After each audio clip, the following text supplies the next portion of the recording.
We are here at the Hardin Detention Facility in Hardin, Montana. We have Becky Shea, the spokesman for American Police Force, here at this detention facility. Steve Quayle has major breaking news he's going to cover after he talks to Becky Shea, but I wanted to invite Steve on today because he originally really broke this, and he broke the felonies last Friday when he called me. I was so busy I didn't get on my radar screen until Sunday. It didn't break officially in mainstream news to the Billings Gazette yesterday.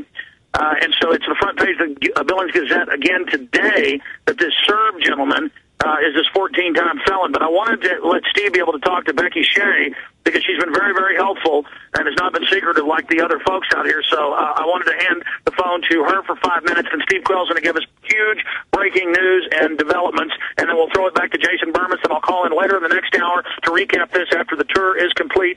Steve Quayle, here is Becky Shea. Hi, Becky. Hey, Steve, we were supposed to talk today. What a strange way to do it on Alex's phone, huh? Well, yeah, that's wonderful, and thank you so much. Here's some of the questions that I think really need to be answered, okay? There has seemed to be a systematic effort to hide the true ownership, and I understand DPS, I understand the attorney Maziar Mapi, describing the Santa Ana, California ownership, etc. But when you go to Angelino, or Eddie Angelino, have you ever met with him personally? No, Steve, I haven't, and I just want to let you know that, and just to be fair, I'm telling you up front, and I hope your listeners, are we on the air? Are your listeners here with us? I just had Alex hand me a phone. I don't know who I'm talking we're on the to air. altogether. Okay, we're on the air.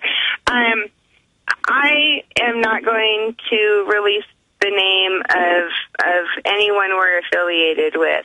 And I know I've visited with Mr. Mafi. The other name that you mentioned is not a name that I recognize.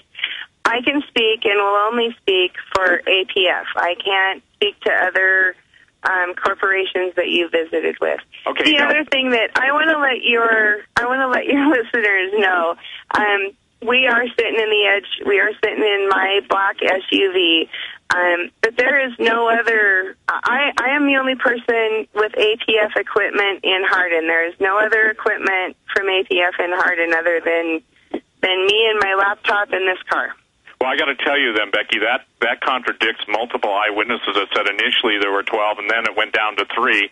And I have posted on my website the actual photographs of the seal that said American Police Force. And so here's the question: why was okay? Let me clarify for you that the seals were magnetic blockers that are gone. And I challenge you, and respectfully, Steve, I really do. I challenge you respectfully to find good proof that there were 12 vehicles in this town. Only 3 came into town, and I got one of them. Okay, and forgive me.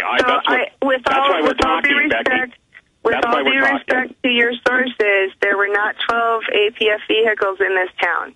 Okay, now let's go to the issue. The privatization of police force in Hardin, okay?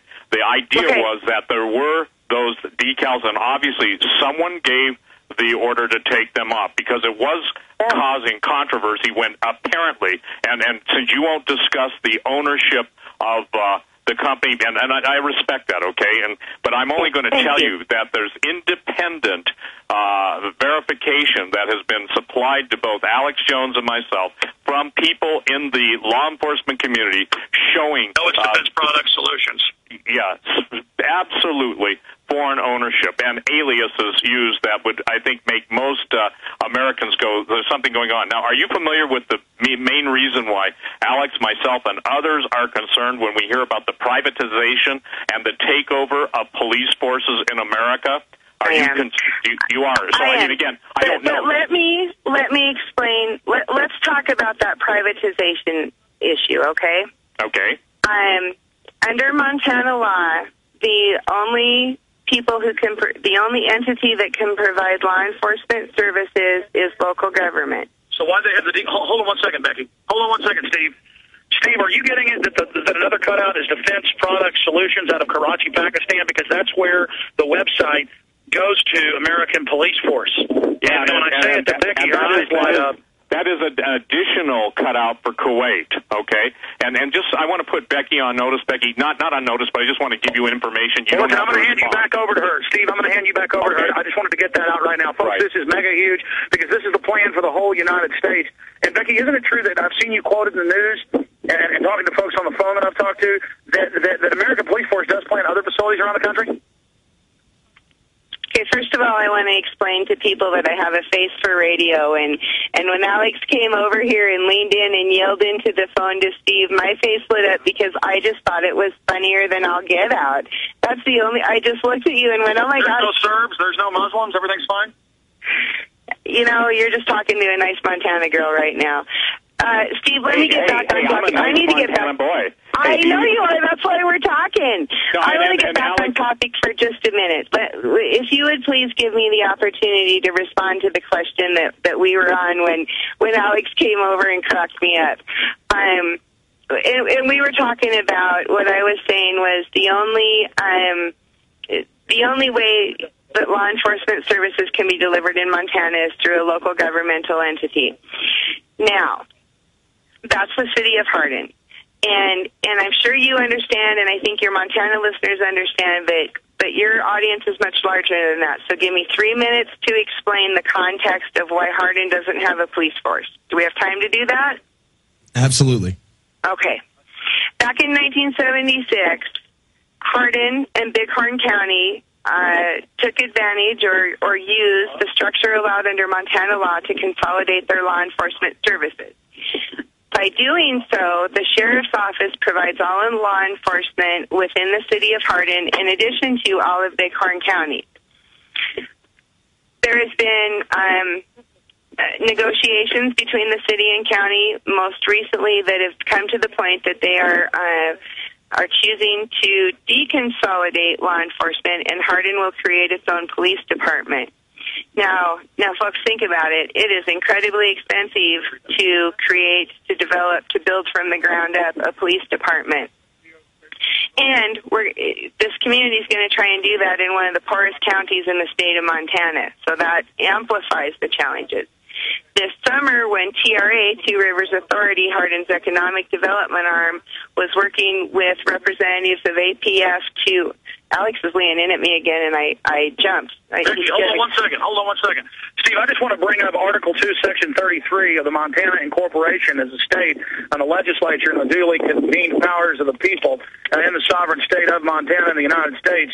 It says, importation of armed persons, no armed person or persons of armed body of men shall be brought into the state for the preservation of peace or the suppression of domestic violence except upon application of the legislature or of the governor when the legislature cannot be convened for further, and then it goes on. Now, here's the issue. They did put the decals on the cars. The head of the Port Authority, as they call it, Two Rivers, has said that it's a wish list. You know, the point is you got a 14-time felon. You've got all this secrecy. They won't tell us who the owner of the company is. Becky, you're nice to talk to us, and we appreciate it, but people are concerned and freaked out about all of this because every red flag you could push up is popping up. We've got Arabs, we've got Serbs, we've got Germans, we've got Brits crawling all over the place around here. The people are freaking out. I mean, is this some type of Red Dawn scenario, Becky? Alex, if you quit taking the phone away from me, you'd know that we were already talking about that. Stay and listen or leave me alone, buddy. Come on. Okay, here's the deal. So, as part of meeting the needs of the city of Hardin, where we're coming in and we're going to be a neighbor, Hardin said, we need help with the infrastructure. APF said, we want to provide your first vehicles. We'll bring them in. You can have the vehicles. Now, this was before I was hired with APF. The decision was made to buy temporary prototype magnetic placards to go on the doors that would say, that would let the people of Hardin know what their police vehicles could look like. One of the things that your kind viewers who took those pictures and provided to you of the decals, right, Steve? You got those pictures. Alex said he did. Yes, I did. Hello? Okay. The thing that they missed was the sign on the back window that said, not for official use in transport only. So... Well, forgive me. So they didn't get the whole picture. It's kind of like the 312 thing we talked about. Let me keep doing that because I promised your listeners that I would explain this to them. Well, right, but you've had now 3 minutes. Let me just respond 1 minute to that. No, wait a minute. Alex took the phone for 90 seconds. Okay. Alex came on the line and he talked about bringing armed folks into Montana. The gentleman... No, I was reading the state constitution. I know it's evil. But no, it's not evil. I live by it. This is Alex Jones. Have you heard of the Millionaire Patriot? Well, you should. He has a free handgun and 5 days of firearms training waiting for you. That's right. You can attend 5 days of world-class gun training at Front Sight Firearms Training Institute and secure a 30-state concealed weapons permit, all for pennies on the dollar. Plus, if you act fast, the Millionaire Patriot will give you a free Springfield Armory XD pistol in the caliber of your choice. I believe now is the time that you and your family need to be armed and trained to levels that exceed law enforcement and military standards. Front Sight provides such training without any boot camp mentality or drill instructor attitudes. This is real. Don't miss out. Secure a Front Sight defensive handgun course, plus a 30-state concealed weapons permit for pennies on the dollar, and get your free handgun. Go to frontsight.com today. That's FRONTSIGHT.com. Go to frontsight.com for your training and free gun.